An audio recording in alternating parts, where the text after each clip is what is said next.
바울을 모델링하라 라는 제목으로 함께 은혜 나누기를 원합니다. 우리 사회심리학자 반두라라고 하는 사람은 관찰학습에 관한 실험을 한 일이 있습니다. 아이들을 두 그룹으로 나눠서 각각 다른 영상을 보여준 거예요. 그래서 한 그룹의 아이들에게는 어른이 큰 인형을 발로 차고 또 이렇게 때리는 그러한 그 폭력적인 영상을 보여줬습니다. 그리고 다른 그룹의 아이들에게는 같은 인형을 어루만지고 말을 걸고 소중히 다루는 그런 영상을 보여줬어요. 그 후에 실제로 이제 아이들을 그 인형이 있는 방에서 놀게 했습니다. 그리고 아이들이 그 인형을 어떻게 다루는지를 관찰했죠. 어떻게 했을까요? 여러분이 상상하는 대로 했습니다. 폭력적인 영상을 본 아이들은 똑같이 그 인형을 영상에서 본 그대로 가자마자 발로 차고 밀고 때리면서 그 인형과 함께 놀고, 또 그 인형을 어루만지고 했던 그 영상을 본 아이들은 가자마자 그 인형을 어루만지고 뽀뽀를 하고 쓰담거리는 그러한 그렇게, 그래서 그 인형을 아주 소중히 다루었다는 것입니다. 이 반두라는 이런 실험 결과를 모델인 대상을 보고 배운다는 뜻으로 모델링이라고 불렀죠. 여러분, 그렇습니다. 사람이 뭔가를 배울 때, 그리고 가장 손쉽게 확실하게 배울 수 있는 방법은 모델링이라 이거죠. 모델을 세워놓고 그 모델이 하는 것처럼 따라할 때 우리의 학습 효과가 가장 효율적이고 뛰어나다. 그래서 가정에서는 부모가, 교회에서는 목회자가, 조직에서는 리더가, 그래서 중요한 거겠지요. 교육은 말로만이 아니라, 교육은 지식으로 하는 게 아니라 보고 따라하는 거거든요. 여러분, 그런데 신앙생활도 마찬가지입니다. 신앙생활도 모델링 할 때, 우리가 모델을 보고 따라 할 때 신앙생활을 아주 효율적으로 잘 할 수 있다는 이야기인데, 물론 성도의 영원한 모델링 할 수 있는 영원한 모델은 오직 예수 그리스도 한 분입니다. 그런데 사람이다 보니 우리가 때로는 믿음의 선진들을 모델링 할 때 효과적일 때가 있죠. 그래서 우리는 오늘 바울을 모델링 하려고 합니다. 여러분, 바울 하면, 바울은 예수 믿기 전에 바울은 그저 스펙 좋고 교만한 어떤 한 사람이었죠. 그러나 예수를 믿고 난 후에 이 바울은 그야말로 바울의 인생은 오직 복음, 오직 은혜였습니다. 그리스도인이라면 누구나 한 번쯤은 바울처럼 살기를 소원해보는 그런 열정적인 사람이었죠. 그렇다면 바울을 그토록 지치지 않고 정말 열정적으로 오직 복음, 오직 은혜만을 외치는 그런 사람이 될 수 있도록 한 그 힘의 원천은 과연 무엇일까? 오늘 그 힘의 원천, 거기에는요 3가지 요소가 있어요. 오늘 우리 바울을 모델링 하시면서 다시 한번 코로나로 인해서 많은 영성이 다운이 되고 많이 침체되고 했는데, 우리가 다시 한번 바울을 보면서 우리의 그 복음의 열정으로 나아가는 우리 교회, 그리고 저와 여러분이 되시기를 주님의 이름으로 축복합니다. 자, 바울이 그토록 지치지 않고 복음을 전할 수 있었던 그 힘의 원천 첫 번째는요, 부르심 때문이었습니다. 부르심. 여러분, 부르심이라는 것은 콜링, 소명이라고 하는데, 그 부르심은 뭐냐면 하나님이 죄인인 우리를 하나님의 자녀로 부르신 것을 의미합니다. 성도를 히브리어로 카도시라고 해요. 근데 이 카도시는 거룩이라는 뜻을 가지고 있고, 또 뭐뭐로부터 구별하다라는 뜻을 가지고 있어요. 그러니까 한마디로 무슨 말이냐? 성도는 세상 사람보다 더 깨끗하고 잘나서 구원받은 게 아니라 하나님의 전적인 은혜로 세상 사람들처럼 똑같지만 세상 사람들로부터 구별해 주셨다는 것이죠. 이게 바로 성도, 우리의 정체성입니다. 우리가 깨끗해서가 아니라. 그래서 바울은요, 이 부르심에 대해서 갈라디아서 1장 15절에서 이렇게 고백을 했습니다. 하나님은 내 어머니의 태로부터 나를 택정하시고 은혜로 나를 부르셨다고 고백을 했습니다. 그러니까 이 갈라디아서 1장 15절의 말씀을 잘 이렇게 음미해 보면 무슨 말이죠? 구원받은 성도는 자기의 공로나 자기의 업적으로 구원받은 게 아니라 전적인 하나님의 은혜로 구원받았으니 우리에게 남은 것은 오직 감사밖에 없더라. 감사밖에 없더라. 그런데 그런 감사를 받은 우리가 이 땅을 살아가면서 제일 많이 잃어버리는 게 감사죠. 감사가 안 나오잖아요. 감사가 안 나와요. 너무 힘드니까. 그러나 여러분, 다시 한번 오늘 생각하면 아무리 힘들고 아무리 고통스럽고 한다 한들 여러분, 지옥보다 고통스럽겠습니까? 지옥에서부터 건져주신 것 때문에 우리는 감사할 수밖에 없다는 것이죠. 그래서 성도의 입술에서는 감사밖에 나올 게 없다고 하는 것입니다. 여러분, 지옥이 어떤 곳이죠? 구더기도 썩지 않고 후라이팬에 소금 치듯 하는 곳이 지옥이다 그랬어요. 남자분들은 잘 공감이 안 가시면 오늘 집에 가셔서 그 후라이팬을 잘 달군 다음에 고운 소금 말고 굵은 소금이 있습니다. 이렇게 그 굵은 소금을 딱 뿌려보세요. 그럼 어떡하죠? 타다닥. 그걸 보면서 절대 못 갈 게 지옥이구만. 근데 그 지옥에서 어때요? 건져주셨다. 내 공로가 아니라 예수 그리스도를 믿을 때 건져주셨다. 그러니 감사할 수밖에요. 여러분, 그래서 성도의 신앙의 가장 최고 성숙한 단계는 감사하는 단계라고 하잖아요. 돈이 있어서가 아니라 구원해 주신 것만으로도 우리는 감사해야 할 줄로 믿습니다. 그러게 감사합시다.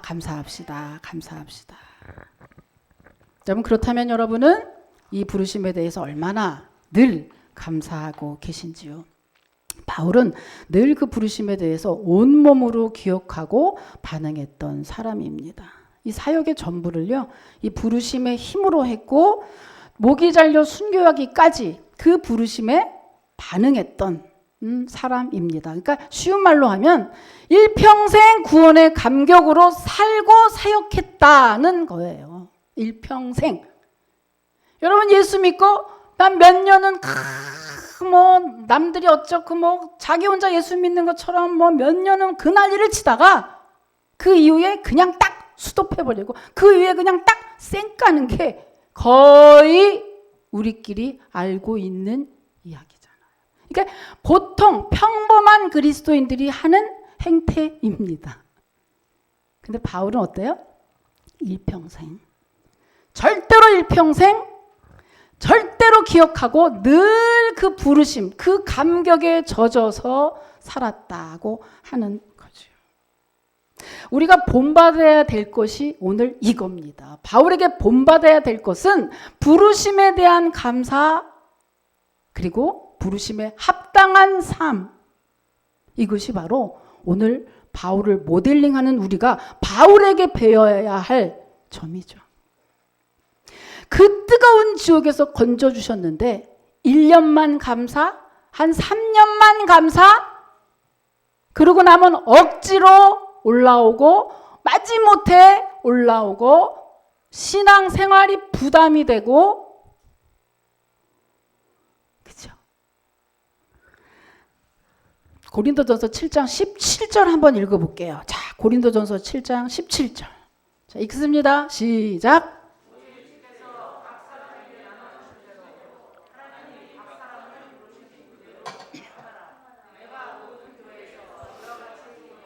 네, 이게 무슨 말이냐 하면은요, 우리가 각자 복음을 가진 사람, 말하자면 구원받은 우리들은 각각 처한 환경이 다 다르죠. 처한 환경은 다 다르지만 구원함을 받았어요. 그죠? 그러면 처한 환경은 비록 다 다르다 할지라도 거기서 빛을 나타내고 소금의 직분을 하라는 것입니다. 예를 들면 가난하면 가난한 대로, 장애인이면 장애인 채로, 부자면 부자인 대로, 아프면 아픈 대로 부끄러워하지 말고 나는 하나님의 자녀예요 라고 선포하면서 그래도 내가 비록 지금 나는 이렇지만 예수 믿어야 영원한 생명을 얻어요 라고 여러분 담대하게 복음을 선포하라는 것이죠. 그게 하나님이 우리를 부르신 이유, 즉 목적이라고 하는 것입니다. 그래서 고린도전서 7장에서 지금 이렇게 얘기하고 있는 거예요. 우리는 소위 말해서 그래도 뭐 좀 잘 되고 그래야 복음을 전하지 않겠습니까? 괜히 잘못하면 너나 잘하세요 이러니 뭘 하겠냐, 내 주제에 뭘 알아겠습니까? 라고 하지만 그것은 우리의 착각이라고 하는 것이죠. 각각의 처한 환경에 그 사람에 맞게 양들을 붙여주시죠. 그래서 각각 처한 환경에 거기에 맞춰서 우리는 부끄럽지 않게 복음을 선포해야 된다고 하는 것입니다. 근데 바울은 그렇게 했다. 여러분 유튜브에 보면은요, 욤니와 치에라는 채널이 있어요. 한 번쯤은 보신 분도 계시겠는데, 이 소아 조로증을 앓고 있는 홍원기라는 학생의 채널입니다. 여러분 오늘 가셔서 한 번씩 꼭 봐보세요. 욤니와 치에라는 이 학생, 저는 이제 개인적으로 이 학생이 엄마랑 부른 그 메모리즈라는 노래를 이렇게 불러요. 근데 저는 가끔 정말 들어요. 참 좋아요. 근데 이 소아 조로증은 뭐냐면요, 다른 사람들보다 몇백 배 빠른 노화로 인해서 이 홍원기라는 학생, 이 아기가 5살 때 이미 몸은 80세였다 그래요. 그래서 최대 수명이 20세인데 오늘 홍원기 이 아이가 몇 살이냐? 15살 중학생입니다. 그러면 사실은 얼마 남지 않았다고 할 수 있어요. 얼마나 밝고 정말 좋은지 한번 들어가서 꼭 보십시오. 그런데 여러분, 욤니의 아버지는 목사님입니다. 왜 이 얘기를 하냐? 우리들은 하나님에 대해서 많이 오해를 하고 착각하는 경우가 많이 있기 때문이죠. 잘 살고 못 사는 거, 힘들고 어려운 거, 그런 것들을 저도 뭐 마찬가지겠지만, 그러나 그런 것을 하나님을 믿으면 하나님의 자녀는 그런 게 없어야 된다는 잘못된 생각을 하고 있기 때문에. 욤니의 아버지는 목사님이에요. 근데 욤니의 병이 이제 방송을 통해서 알려진 후에 그의 어머니는 이런 말을 했습니다. 다른 분들은 어떨지 모르겠지만 다른 아이들처럼 우리 아이도 동일한 시선으로 바라봐주고 대하는 게 좋더라고요. 그리고 임마누엘 하나님에 대해서 돌아볼 기회가 있었는데 현재 제가 있는 자리에서 같이 있어주는 원기 친구들, 그리고 엄마들, 그리고 선생님들이 하나님이 보내진 천사구나 싶어요. 그리고 나와 함께 있어주는 하나님이라는 생각이 들었죠. 원기에게 시간이 얼마 남았는지 알지 못하기에 하나님이 원기에게 허락하신 삶을 허비해선 안 된다고 생각했습니다. 그래서 최대한 즐겁고 기쁘게 그리고 가치 있게 시간을 보내려고 합니다. 그래서 이 가족은요, 뭐 아버지 목사님도요, 이 욤니와 함께 먹방도 하고 막 그래요. 온 가족이 유튜브를 하면서 이렇게 사람들과 함께 소통을 하고 있습니다. 이걸 보시면서 어때요? 그런 사람이 무슨 하나님께 영광을 돌리겠느냐? 무슨 복음을 전하겠느냐? 부끄럽지 않느냐고 생각할 게 아니라 각각의 처소에서 어떤 상황에도 불구하고 나는 하나님의 자녀예요. 예수님을 믿어야 천국에 가고 영원한 생명을 얻을 수 있어요 라고 전하는 것, 그것이 하나님이 나를 구원하신 이유, 하나님이 나를 구원하신 목적이라고 하는 것입니다. 그런데 바울은 이것을 늘 기억했다. 온 삶을 걸고 그것을 기억하고 그렇게 살려고 애를 썼다고 하는 것입니다. 바울은. 여러분, 지금 내 형편, 내 상황에만 집중하지 마시고 그것을 통해서 역사하실 주님을 바라보고 날 부르신 이유에 더 집중하는 정말 영안이 열린 여러분이 되시기를 주님의 이름으로 축복합니다. 그 바울이 바울 되게 한 힘, 첫 번째는 부르심이었죠. 두 번째는 헌신이었습니다. 헌신. 여러분, 바울의 삶과 사역은 한마디로 헌신이었어요. 여러분이 아시다시피 바울은요, 그 예수 믿는 사람들을 아주 악랄하게 핍박했던 핍박자였죠. 그래서 스데반 집사가 죽었을 때 결정적인 역할을 한 것도 바로 바울이었습니다. 그랬던 바울이 이렇게 그리스도를 전하는 사람으로 변화된 것은 어떤 일일까요? 여러분, 예수 믿는 어느 한날 예수 믿는 사람 또 핍박하려고 달려가다가 다메섹이라고 하는 길, 그 한중간에서 부활하신 예수님이 나타나셨죠. 예수님을 십자가에 못 박힌 사건은 다 알아요. 그러니까 예수님이 십자가에 못 박혔을 때 당연히 그 예수란 자는 죽었을 줄 알고 그냥 또 저것들이 예수를 믿네, 저것들이 아무 쓸데없는 저 예수를 또 믿네 라고 핍박하러 가다가 끝인 줄 알았던 그 예수가 살아난 거예요. 끝이고 죽어버릴 줄 알았던 그 예수님이 부활하셔서 자기 앞에 딱 서신 거예요. 그리고 바울이 아직 바울 되기 전에 이름이 사울이었죠. 사울아 사울아 네가 왜 나를 핍박하느냐. 그때 바울은 어떻게 형용할까요? 그 마음을 어떻게 형용할까요? 멎어버렸죠. 180도. 여러분, 그렇게 주님을 부활하신 주님을 만나버렸는데 어떻게 자기가 살던 그 인생을 똑같이 살 수 있었겠습니까? 절대 못할걸요. 180도 달라졌죠. 예수 광팬이 됐죠. 예수 매니아가 됐죠. 예수에 미쳐버렸죠. 예수 중독자가 돼버렸죠. 예수가 곧 내 삶이 돼버릴 수밖에 없었을 것 같아요. 부활하신 주님이 바로 나타나셨으니. 여러분, 그래서 이 바울의 삶은 이때부터 완전 달라졌죠. 이제 내 삶이 아니야. 내 인생이 내 인생이 아니야. 내 인생은 주님의 삶이야. 이제는 주님의 거야. 그래서 사도행전 13장부터 28장까지 바울의 그 달라진 삶, 섬겨하는, 그래서 이제 주님을 기쁘시게 하는 건 뭐예요? 나와 같은 자를 만드는 것이죠. 이제 주님이 날 그것 때문에 부르셨으니 이제는 주님을 그걸 보답하는 것은 오직 그거밖에 할 게 없으니 나는 삶을 걸고 이제 복음 전도할게요. 이제 영혼 구원할게요, 주님. 그러고 바울의 선교, 이거를 바울의 선교 여행이라 이렇게 이름을 붙여가지고요. 1차, 2차, 3차, 4차 이렇게 이름을 붙였습니다. 그리고 오늘 간사들이 그것을 발표하는 거죠. 오늘은 1차, 2차까지 발표를 합니다. 여러분, 1차 전도 여행은요, 대략 주 47년에서 49년까지 약 2년 정도가 걸렸고요. 이동한 거리는 약 2240km가 된다고 합니다. 2000km. 그때 당시에 차도 없는데. 자, 두 번째 2차 전도 여행은요, 한 3년 정도가 걸렸고, 이동한 거리는 약 5000km가 된다고 해요. 그때 당시에 사도 바울이 뭐 한 30대 때 예수님을 만나고 나서 40대 50대 여러분 어때요? 허리 아프고 다리 아프고 점점 우리들은 다 뼈가 이렇게 고장 나고 가고 있는데 마찬가지죠.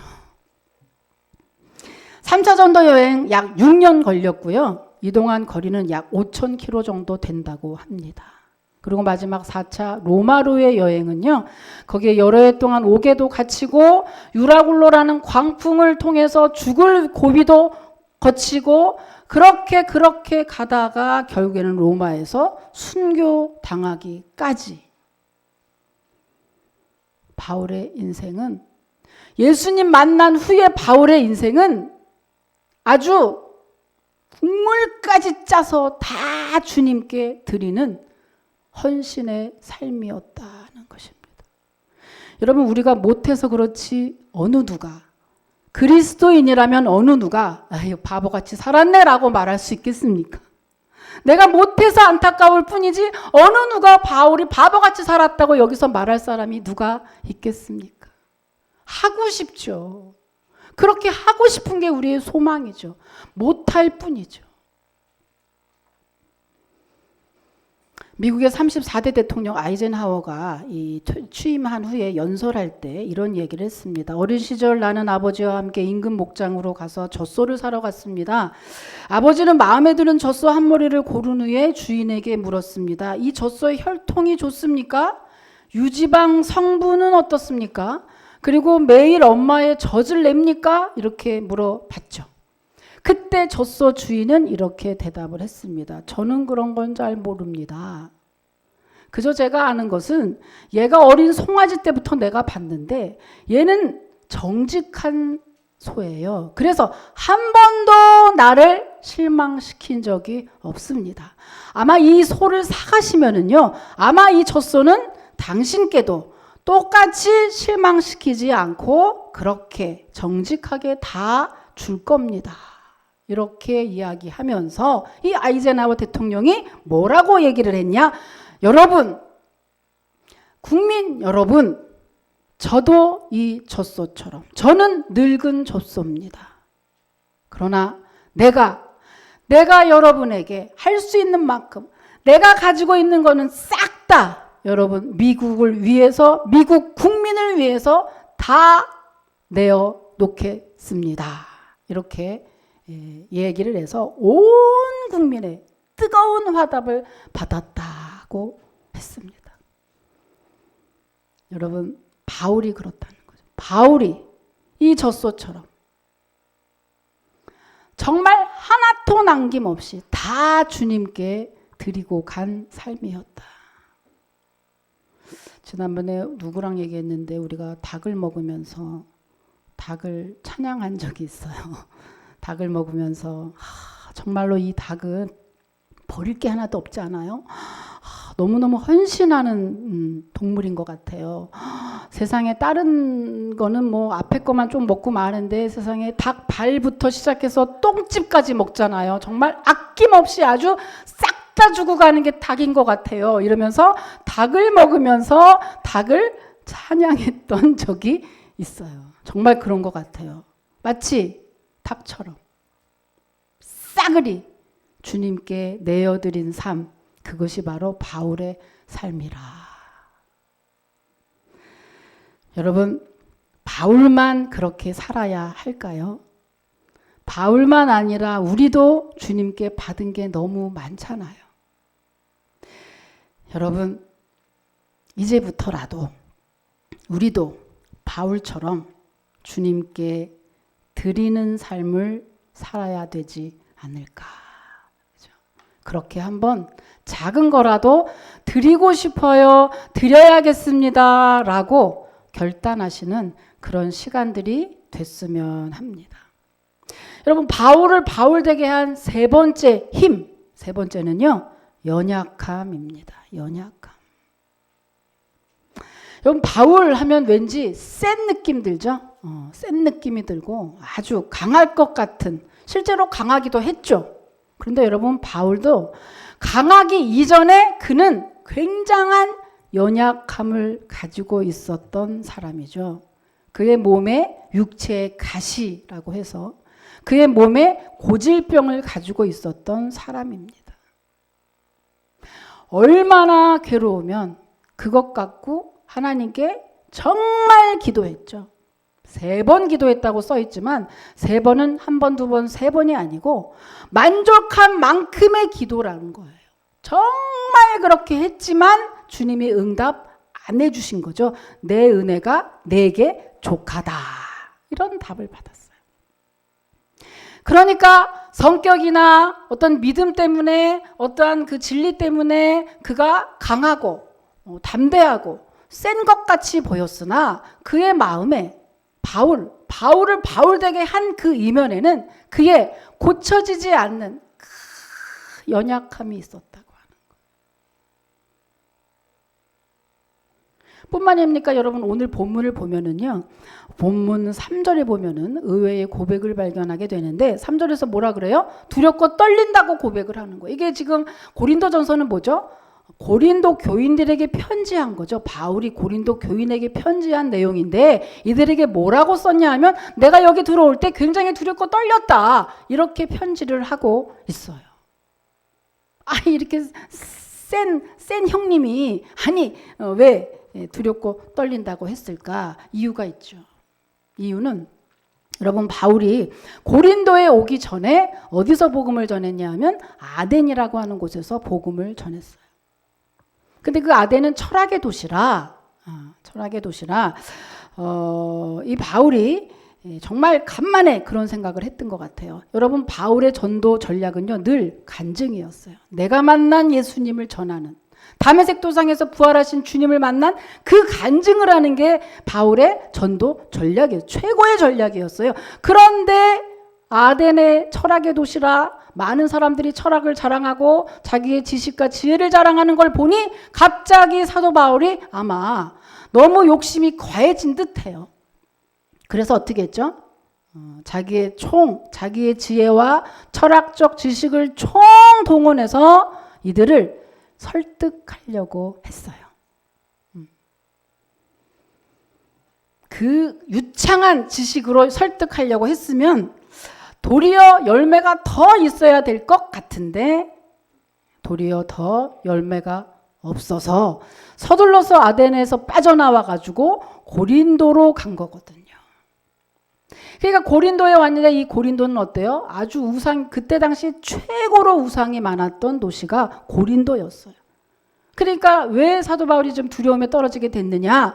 아이고 아덴에서도 내가 열매가 없고 못했는데 여기 더 우상이 많은 이 도시에 와가지고 내가 아이고 더 안 되겠지 뭐 아이고 안 되면 어떡하나 라고 하는 그 두려움에 사로잡히게 된 거거든요. 그런데 여기서 끝이 아니고 고린도에 이렇게 염려하는 사도 바울에게 어떻습니까? 대반전이 일어나죠. 여러분 고린도에서 가장 정말 아주 많은 택자들이 다 몰려와서 열매가 아주 그득그득했고요. 이 고린도 교회는 몇 해 들지 않은 아주 큰 교회로 부흥하게 됩니다. 어떻게 그럴 수 있느냐? 여러분 4절 한번 읽어볼게요. 본문 4절입니다. 4절 시작.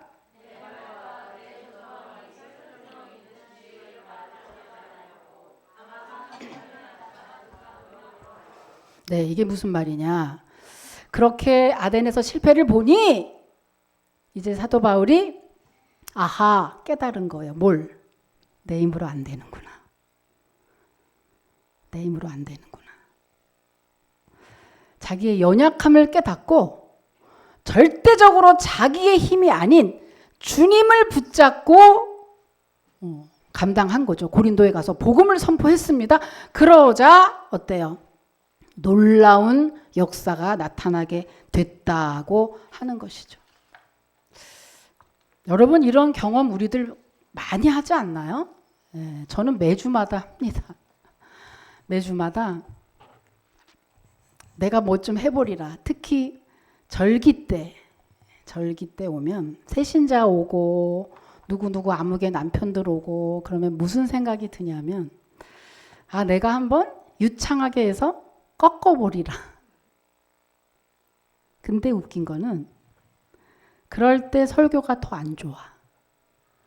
그리고 준비도 별로 안 하고 막 이랬을 때 목사님 좋아요라는 소리를 들을 때마다 정말 이게 뭐지 하는 걸 매주마다 뭘 내가 해보려고 하면 더 안 되고 여러분 마찬가지죠. 여러분도 뭘 하려고 애를 쓰면 더 안 되고 이상하게 그냥 했는데 그냥 되는 일들을 삶에서 많이 겪을걸요. 왜 그럴까? 특히 성도는 또 왜 그럴까? 오늘 고린도에서 지금 바울이 그걸 경험하고 있는 거잖아요. 왜 그럴까? 4절에처럼 성령의 능력으로 하니까 내가 할 때는 안 돼. 이게 무슨 말이죠? 나의 연약함을 주님께 고백할 때 주님이 역사하신다는 것입니다. 여러분 내가 할 수 있는 게 뭐가 있어요? 내가 맨날 우스갯소리를 하는 말이 우리 사람이 할 수 있는 게 뭐가 있어요? 감기 하나도 못 오게 막지 못하잖아요. 내가 할 수 있는 것은 제가 왜 이렇게 살쪘는지 아십니까, 여러분? 15kg, 17kg 쪘는데 왜 살쪘는지 아십니까? 내가 할 수 있는 거는 음식 메뉴 고르는 거밖에 없더라고. 다른 건 할 수 있는 게 아무것도 없더라고. 아무것도. 여러분, 내가 할 수 있는 게 아무것도 없는데 우리는 매일매일 내가 하려고 하죠. 매일 내가 하려고 하다 보니, 되지 않는 일을 하려다 보니 힘은 힘대로 들고 일은 일대로 꼬이고, 사도 바울이 지금 그걸 경험한 거예요. 그게 뭐죠? 우리 사람의 연약함, 인간의 한계, 내 힘으로 안 되는 것을 주님께 말할 때 주님이 역사하신다고 하는 거죠. 그래서 운동선수들이요, 성적이 안 나올 때, 그리고 침체에 떨어질 때 항상 운동선수들이 하는 게 있대요. 그게 바로 뭐냐? 기본기로 돌아가는 거예요. 그리고 힘 빼는 연습을 한다고 합니다. 힘이 들어가 있는 거예요. 이 모든 것은 우리가 강할 때 주님이 역사하지 않으시고, 도리어 우리가 약할 때 우리 주님은 우리 안에서 더 강하게 역사한다는 사실입니다.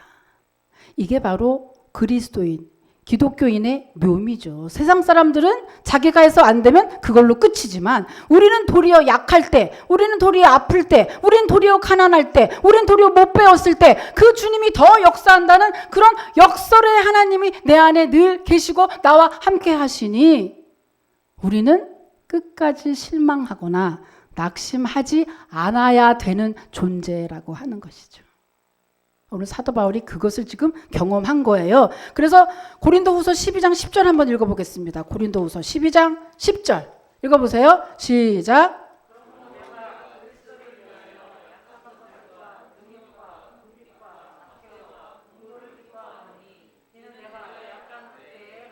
네, 사도 바울은 그 연약함을 이렇게, 그 원리를 깨달은 거예요. 아, 내가 약한 게 끝이 아니구나. 주님이 내가 약할 때 도리어 더 강하게 역사하시는구만. 이것을 깨달았다고 하는 거죠. 자, 고린도전서 1장 27절, 29절 또 한번 읽어보세요. 1장 27절, 29절 시작.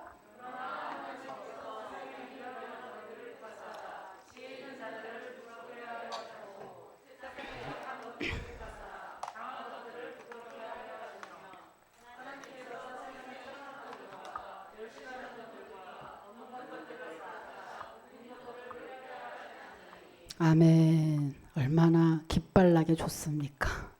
얼마나 좋습니까? 그죠? 그 하나님이 나의 아버지라. 우리 하나님은 역설을 좋아하신다. 반전을 꾀하시는 역전의 하나님이라고 하는 사실이 오늘도 우리에게 힘이 되는 줄 여러분 믿으시길 축복합니다. 밤하늘이 어두울수록 별이 잘 보이죠. 서울에 별이 없는 게 아니라 안 보이는 거거든요. 시골 가면 잘 보여요, 지금도. 여러분 마찬가지입니다. 내가 가장 약할 때 우리 교회도, 여러분의 삶도 너무 침체됐습니까? 너무 괴롭습니까? 우리가 가장 약할 때 주님의 은혜를 가장 많이 받고 주님의 축복을 가장 많이 누릴 수 있는 절호의 기회인 것입니다. 그래서 고난은 역설의 시간입니다. 인간적으로 보면 아무것도 할 수 없는 절망의 때입니다마는, 신앙적으로 보면 하나님께서 가장 바쁘게 일하시는 때인 것이죠. 그래서 베드로 사도는 고난을 즐거워하라고 했습니다. 고난 자체가 즐거운 게 아니라 우리 속에 연약함이 드러나서 하나님의 능력이 온전하게 나타나게 될 것이기 때문이죠. 오늘 바울이 가지고 있는 그 육체의 가시를 바울은 은혜라고 고백을 했습니다. 왜냐하면 육체의 고통 자체가 은혜가 아니라 우리의 시간이 멈추고 하나님의 시간이 작동되기 때문입니다. 여러분 말씀을 맺겠습니다. 삶의 무게를 견디기 힘드십니까? 바울처럼 하나님이 날 부르셨음을 기억하십시오. 그러면 감사하게 될 것입니다. 두 번째, 주님을 더 사랑하고 헌신하며 나아가십시오. 그러면 축복받게 될 것입니다. 세 번째, 나의 연약함을 주님 앞에서도 고백 안 하더라고요. 이 자존심이 세서. 여러분, 나의 연약함을 주님께 고백하십시오. 그러면 강하게 주님이 역사하실 것입니다. 여러분, 이 말씀 세 가지의 요소, 이 한 주간 동안 여러분 붙잡고 예수님의 이름으로 승리하시고 바울처럼 예수님처럼 살다가 주님께 큰 칭찬 받으시는 저와 여러분이 되시기를 주님의 이름으로 축복합니다. 기도하겠습니다. 아버지 하나님 감사합니다. 바울처럼